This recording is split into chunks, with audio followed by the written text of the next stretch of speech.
ಸಾಧಕರು ಕಾರ್ಯಕ್ರಮಕ್ಕೆ ಮತ್ತೆ ಸ್ವಾಗತ ವೀಕ್ಷಕರೇ. ಅರುಣ್ ಕುಮಾರ್ ಅವರೇ, ನಿಮ್ಮಲ್ಲಿ ಆಟೋ ರಾಜ ಟೀಮ್ ಅನ್ನೋವಂಥದ್ದು ಒಂದು ಕೇಳ್ಪಟ್ವಿ ನಾವು. ಏನಿದು?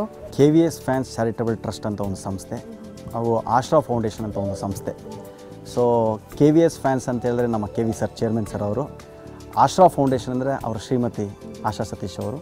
ಸೊ ಇದು ಎರಡೂ ಒಗ್ಗೂಡಿಸಿ ನಾವು ಒಂದು ಸಂಸ್ಥೆ ಮಾಡಿದ್ದೀವಿ. ಈ ಸಂಸ್ಥೆ ಉದ್ದೇಶ ಏನಂತ ಹೇಳಿದ್ರೆ, ಎಷ್ಟು ಜನಕ್ಕೆ ಸಹಾಯ ಮಾಡೋಕ್ಕಾಗುತ್ತೋ ಅಷ್ಟು ಜನಕ್ಕೆ ಸಹಾಯ ಮಾಡಬೇಕಷ್ಟೇ. ಸೊ ಅವ್ರೇನಂತ ಹೇಳಿದ್ರೆ, ಭಾಳ ಚಿಕ್ಕ ಒಂದು ಭಾಳ ನಾರ್ಮಲ್ ಲೈಫಿಂದ ಬಂದಿರೋದು ನಮ್ಮ ಚೇರ್ಮನ್ ಸರು. ಸೊ ಅವ್ರಿಗೆ ಗೊತ್ತು ಕಷ್ಟ ಅಂದರೆ ಏನು, 10 ರೂಪಾಯಿ ವ್ಯಾಲ್ಯೂ ಅಂದರೆ ಏನು, 1 ರೂಪಾಯಿ ವ್ಯಾಲ್ಯೂ ಅಂದರೆ ಏನು, ಕಷ್ಟದಲ್ಲಿರೋರು ಎಷ್ಟು ಕಷ್ಟದಲ್ಲಿರ್ತಾರೆ ಅಂತ. ಸೊ ಅದಕ್ಕೋಸ್ಕರ ಈ ಸಂಸ್ಥೆನ ಹುಟ್ಟಾಕಿದ್ದಾರೆ. ಎಷ್ಟು ಬಡ ಜನರಿಗೆ ಸಹಾಯ ಮಾಡೋಕ್ಕಾಗುತ್ತೋ ಅಷ್ಟು ಜನ ಸಹಾಯ ಮಾಡೋಣ ಅಂತ.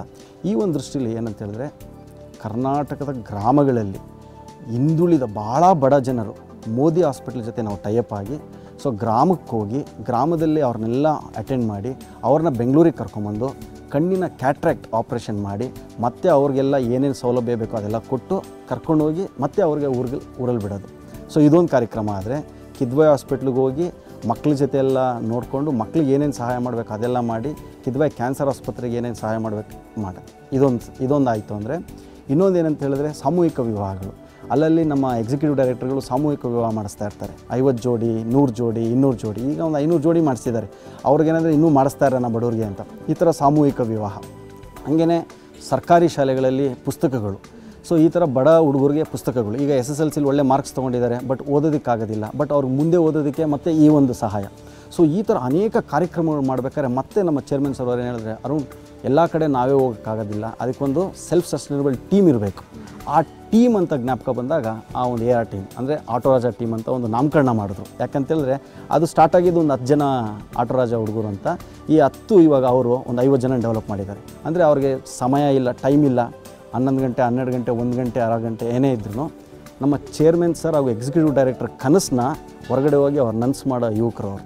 ಸೊ ಏನೂ ಅಪೇಕ್ಷೆ ಮಾಡ್ದಿರ ಸಹಾಯ ಮಾಡೋದ್ರಲ್ಲಿ ಅವ್ರು ಎತ್ತಿದ ಕೈ. ಅಂದರೆ ಹೋಗಿ ಯಾವುದೇ ಹಳ್ಳಿ ಕಳಿಸಿ ನೀರಿರುತ್ತೋ ಊಟ ಇರುತ್ತೋ ಏನಿರುತ್ತೋ ಗೊತ್ತಿಲ್ಲ, ಆದರೆ ನಮ್ಮ ಚೇರ್ಮನ್ ಸರ್ ಹೇಳಿದ್ರು ಹೋಗಬೇಕು, ಸಹಾಯ ಮಾಡಬೇಕು, ಬರಬೇಕು. ಸೊ ಆ ಒಂದು ಕೆಲಸ ಮಾಡ್ತಿದ್ದಾರೆ. ಸೊ ಆ ಒಂದು AR ಟೀಮ್ ಅಂದರೆ ನಮ್ಮ ಚೇರ್ಮನ್ ಸರ್ಗೆ ಭಾಳ ಆಸೆ, ಸಂತೋಷ ಜಾಸ್ತಿ. ಏನೇ ಕೊಟ್ಟರು ಕೆಲಸ ಮಾಡ್ತಾರೆ ಅಂತ. ಸೊ ಈ ಒಂದು ಇದರಲ್ಲಿ ಈ ಒಂದು ಟೀಮ್ ಹುಟ್ಟಿತು ಅಂತ ಹೇಳ್ಬೋದು.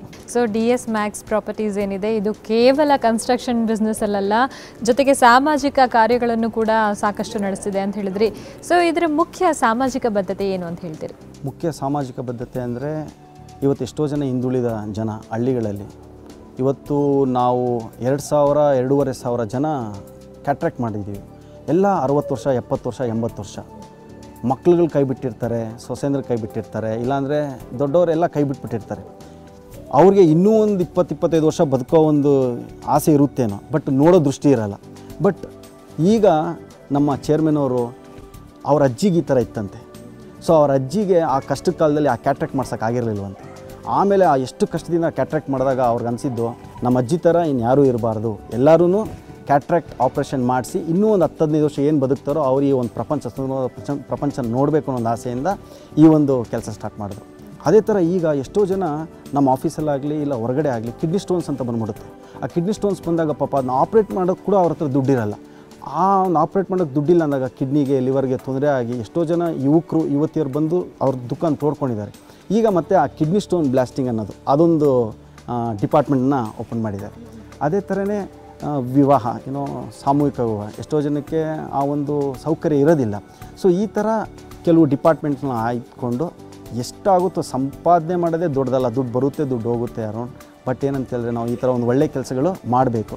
ಆದರೆ ನಾವು ದೇಶನ ಇಂಪ್ರೂವ್ ಮಾಡೋದಕ್ಕಾಗುತ್ತೋ ಇಲ್ವೋ ಗೊತ್ತಿಲ್ಲ. ಆದರೆ ಚಿಕ್ಕ ಚಿಕ್ಕ ಹಳ್ಳಿಗಳಿಂದ ಸ್ಟಾರ್ಟ್ ಮಾಡೋಣ. ನಾವಿರೋವರೆಗೂ ಎಷ್ಟು ಹಳ್ಳಿಗಳನ್ನ ಇಂಪ್ರೂವ್ ಮಾಡೋಕ್ಕಾಗುತ್ತೋ ನೋಡೋಣ.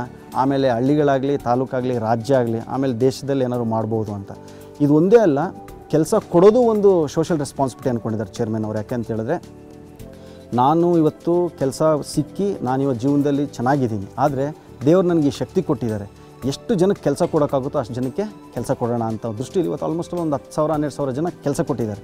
ಸೊ ಆ ಕೆಲಸ ಕೊಡೋದು ಒಂದು ಸೋಷಿಯಲ್ ರೆಸ್ಪಾನ್ಸಿಬಿಲಿಟಿ. ಸೊ ಇದೆಲ್ಲ ಒಂದು ಸಾಮಾಜಿಕವಾದ ಒಂದು ಬದ್ಧತೆ, ಸಾಮಾಜಿಕವಾದ ಒಂದು ಕೆಲಸ ಅಂತ ತಿಳ್ಕೊಂಡು ಅವರು ಕಮರ್ಷಿಯಲಾಗಿ ದುಡಿಬೇಕು, ನಾನು ಇಂಪ್ರೂವ್ ಆಗಬೇಕು ಅಂತಿದ್ರೆ ಅದು ಬೇರೆ ಬಿಸ್ನೆಸ್ ಪರ್ಸನ್ ಆಗಿಬಿಡ್ತಿದ್ರು. ಆದರೆ ದುಡಿಯೋದೆಷ್ಟು ಜವಾಬ್ದಾರಿ ಇದೆಯೋ ಸಹಾಯ ಮಾಡೋದಷ್ಟೇ ಜವಾಬ್ದಾರಿ ಇದೆ.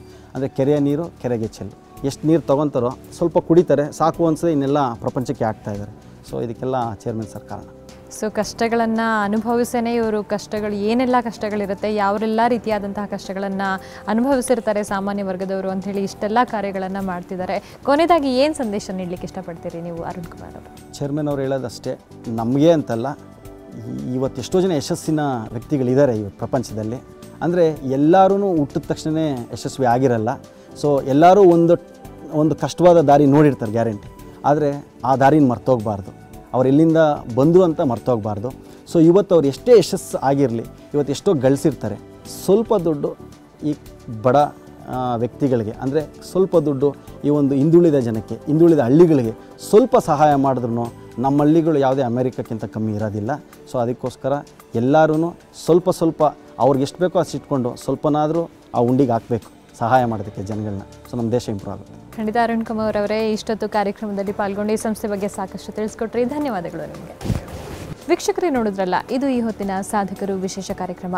ಮತ್ತೊಂದು ಸಂಚಿಕೆಯಲ್ಲಿ ಮತ್ತೊಬ್ಬ ಸಾಧಕರೊಂದಿಗೆ ಮತ್ತೆ ನಿಮ್ಮನ್ನು ಭೇಟಿ ಮಾಡ್ತೇನೆ. ಅಲ್ಲಿವರೆಗೂ ಚಾನಲ್ ಚೇಂಜ್ ಮಾಡದೆ ನೋಡ್ತಾ ಇರಿ ರಾಜ್ ನ್ಯೂಸ್.